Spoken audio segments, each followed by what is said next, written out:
Hi there, everybody. My name is Claus Grabke. We're looking at some of the covers here that I had over the years, and let's get right into it. This is a fun one. I was writing for Titus back in the day. So it's a German company, and often we had ideas, and Titus, because he was older, would make them happen. Like let's have a championship of sorts, right? Yeah. So we had the Munster Monster Mastership. Munster Monster was my nickname.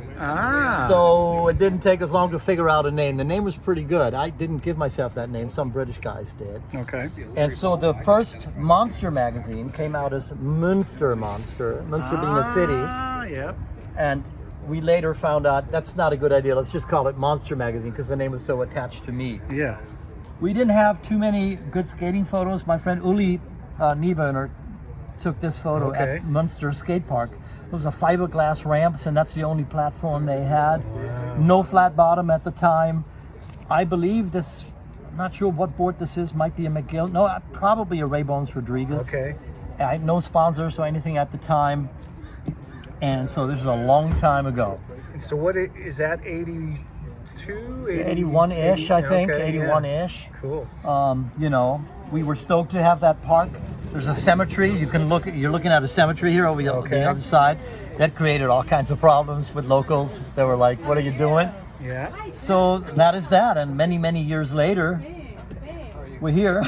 Yeah. Issue 36. When is this? This is in '88. So Yeah. this was shot at the European Championships in Prague in the Czech Republic. Yeah. I had traveled to Czech Republic 2 or 3 years prior. This was still when it was Czechoslovakia, so kind of like behind the Iron Curtain. Right. And I went there with Shane Rouse, my dear friend from England. Yeah. He's the freestyle guy, I was the halfpipe guy. So coming back to now a liberated Prague was amazing. Such a great reception from the locals who remembered that I was the first one over there. Yeah. This is a transportable half pipe that they put up. It's a channel invert to fakie that I'm doing here. I'm already writing for Santa Cruz. Yep. Independent speed wheels and all of that. On your board? On my board. Yep. This would be the, at this time, no, 88, this would be the holding back the hands of time board, pretty sure. And so this really belongs here. Right. So to go back to the story I told, this is in Czech Republic or Czechoslovakia, in a city called Brno. That's how they call it. And my friend Shane Rouse took the photo. We checked out the half pipe the night before. We came in at nighttime. By the way, we flew in on a strong visa, and we had their local CIA, so to speak, Secret Service follow us for the whole 2 weeks. Those poor guys were sleeping in the car while we were raging the hotels, but they had to see whatever was going on. Yep. So we came in at night, and this is a half pipe made of steel.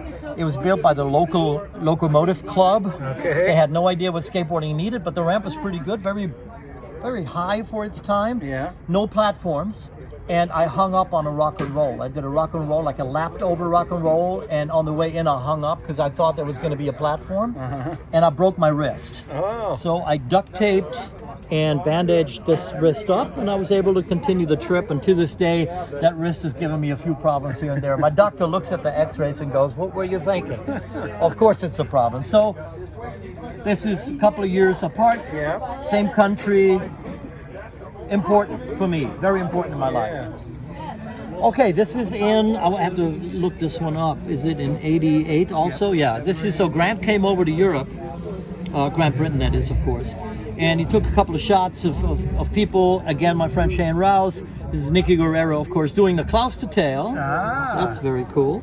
And this is the local ditch that we had. We didn't have too many concrete skate parks out there at all, so we're stoked to have this. Very tight transitions. I'm already sporting my Death Zone self-made hoodie here. I was in the States the whole time also. It's a back and forth thing for me always. It's here and there, but this one again was shot in Germany, in my hometown Gütersloh at the ditch, which is a perfect transition because, again, Death Zone t-shirt, the ditch. Moves over the here. ditch. Oh, that's Death the same Zone the ditch? magazine.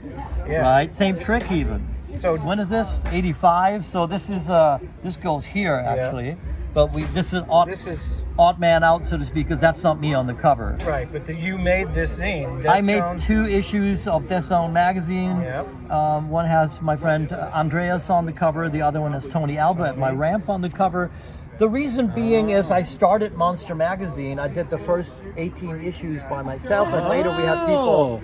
I didn't realize that. Yeah, I was the editor, took photo editor as well, and so first 18 issues were all done by me. And then we had a team of people. Yeah. And in that team of people, and with magazines in general, I was taking photos for Thrasher and Transworld at the same time. I don't know who did. That doesn't happen much more. And I felt the need to have a magazine that could just say what they wanted to. So it's a very opinionated magazine. We covered contests too and stuff, but again, there's a lot of opinion in here. And how much? When was issue 2? If this was June '85, maybe a year later or something. Okay. Yeah. Cool. And I don't know if I ever sold one. I think I gave most of them out, and I had a lot of stickers that I still sweet myself. Well, I was really impressed with the quality of this and the 2-color, you know. And I was working at not here yet, but a year later, I learned to like with a printing facility. And so I knew these people already, so they made a pretty good quality off of it. And through Monster Magazine, I had the experience anyways, because I was doing the editing stuff. Yeah. So, yeah. Cool. Monster Magazine, 50 issues off it. They chose me to be on the cover. I was not part of the editing team anymore. Prevent This Tragedy? This is a 90 Prevent This Tragedy shirt on a Monster cover. That's pretty cool. It's a prototype board for the all-round model that Jim Phillips did the graphics for, the skating alarm clock. Yeah. And I believe this was taken at some half pipe in Munster. It's probably an indoor ramp, which is why they cut everything out and kept the background black. But yeah, riding for Santa Cruz, Indy, as I did. Cool. Rad. Rad magazine, important magazine from England. These people were really cool. They were actually really rad. And this is from, I have to actually look it up, 1988 again. It's an interesting story. This is in a skate park in Madrid, Spain. I had the week prior won a very big international contest in Paris at the Trocadero, which is the place right by the Eiffel Tower. It was televised, live on television. Pretty big deal. Pierre-André Saint-Nazaire won the freestyle contest. I won half pipe. I know Monty Nolder, who will be inducted today. He was there. All the big players were there. So I had won that, and I flew out to Madrid the night after, so I had some time to practice at this park, but I made the big mistake and I drank out of a fountain at the park, and when you come to Spain and you're not used to the bacteria there, so I got really sick. So the day of the contest is when I was okay again, and that's when this was taken. This is the bowl section. I won the bowl and I won the pool as well. Cool. And on one of these inverts, I broke my finger. To this day, it's slightly crooked because I hung up with the board and on the way in, because it's just a mini ramp sort of deal without coping. So I hung up on the way in and broke my finger. Again, much like this one, I don't care much. I usually duct tape stuff like that, and it heals up. Now is the museum. So in this one, I had a gallery, but I had to close it down because. And so then, all right, thank you guys. So this is another British magazine, Skateboard, and this is from, I have to look, this 89. This is a local mini ramp that we had called the Han Ramp. And yeah, as you can tell, it's already melting clocks time. Yeah. I love that t-shirt. I wish I still had it. My friend Per took this photo.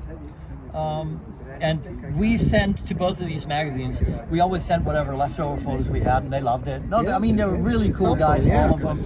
I'm one of the few Germans who has a great relationship with the UK. You know, the UK and Germany don't get along too well, but I always did. And I always felt like they liked me as well. So I was in these magazines a lot, and I owe these magazines a lot. And that's kind of the story of these covers. Where are we right now, Klaus? Where are we? We're at the Skateboarding Hall of Fame. Advanced headquarters. Yeah, Advanced headquarters, of course. Do you have a favorite cover out of what's on display here for tonight's ceremony? It's quickly, first one, this one for sure. Mike Folmer. Mike Folmer, very, very big cover for me. I love that cover. But some great people. Damn. Monty here. I love this cover as well. Yeah. And this one for sure. One of the first skateboarder magazines I owned. So yeah. Gregg those are the Ayres. ones. Yeah. Fabulous. Well, Awesome. Klaus, Never met the guy, but there you'll he meet is. him tonight. Oh, so awesome. Looking forward to it. Klaus, I think that about covers it. Thanks for sitting down with us and sharing your stories. Yeah, you're welcome.